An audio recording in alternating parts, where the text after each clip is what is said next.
বাংলাদেশের রাজনৈতিক, অর্থনৈতিক ও সামাজিক অস্থিরতা দিন দিন বৃদ্ধি পাচ্ছে এবং আমরা তার দায় সরকারকেই দিচ্ছি।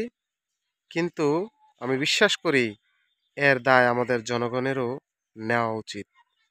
আমরা বরাবরই ধৈর্যহীন জনগণ, একটি সমস্যায় জর্জরিত রাষ্ট্র বাংলাদেশ, এই রাষ্ট্রে দাঁড়িয়ে সব সমস্যার সমাধান সরকারের দিকে তাকিয়ে থাকি এবং সব সমস্যা একেবারেই অল্প সময়ের মধ্যে সমাধান করা সম্ভব না জেনেও আমরা রাজপথে নেমে সরকারের কাজে বাধা দেওয়ার চেষ্টা করি। এটা আমাদের সবচাইতে বড় ব্যর্থতার জায়গা, যে আমরা জানি বাংলাদেশ এমন একটি রাষ্ট্র যেখানে যে কেউ ক্ষমতায় আসলেই জনগণের চাহিদা 100% পূরণ করতে পারবে না। তবুও আমরা আমাদের শতভাগ চাহিদা পূরণের লক্ষ্যে আমরা রাজপথে আন্দোলনে নেমে পড়ি। ছোট্ট একটা দাবিতেও আমরা রাস্তা ব্লক করার চেষ্টা করি। এই ব্যর্থতা আমাদের নাকি সরকারের?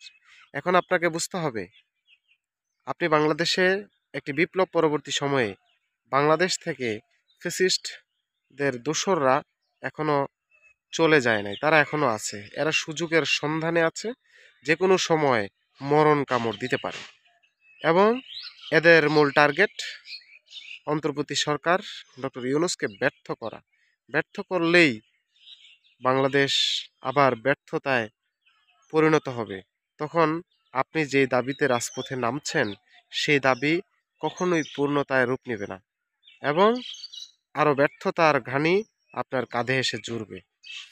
সুতরাং ধৈর্যশীলতার সাথে বাংলাদেশকে সুষ্ঠুভাবে পরিচালনা করার সুযোগ দিতে হবে। যে সরকারই এখন আসুক না কেন, কেউই সম্পূর্ণ চাহিদা পূর্ণ করতে পারবে না এবং আপনি যে কোনো দাবিতেই রাজপথ দখল করার চেষ্টা করছেন, তাতে করে আওয়ামী ফ্যাসিস্ট এবং স্বৈরাচার বাহিনী এই আপনার দাবিরকে লক্ষ্য করে আপনার পাশে দাঁড়িয়ে আপনার শান্তিপূর্ণ দাবি জানানোর যেই প্রক্রিয়া, তা অশান্ত করে তুলতে চেষ্টা করবে এবং করছে, তা আমরা বিভিন্ন মাধ্যমে আমরা দেখতে পাচ্ছি। সুতরাং শুধু অশান্ত হওয়া দেশ সরকার শান্ত করতে পারবে না।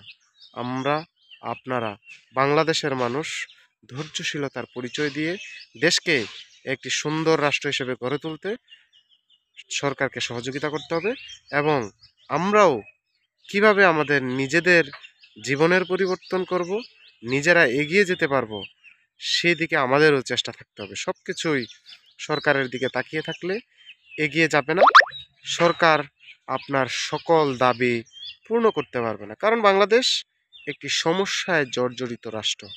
সুতরাং আসুন আমরা সবাই মিলে দেশ গড়ি, সবাই মিলে বাংলাদেশকে গড়ে তোলার চেষ্টা করি। আসসালামু আলাইকুম।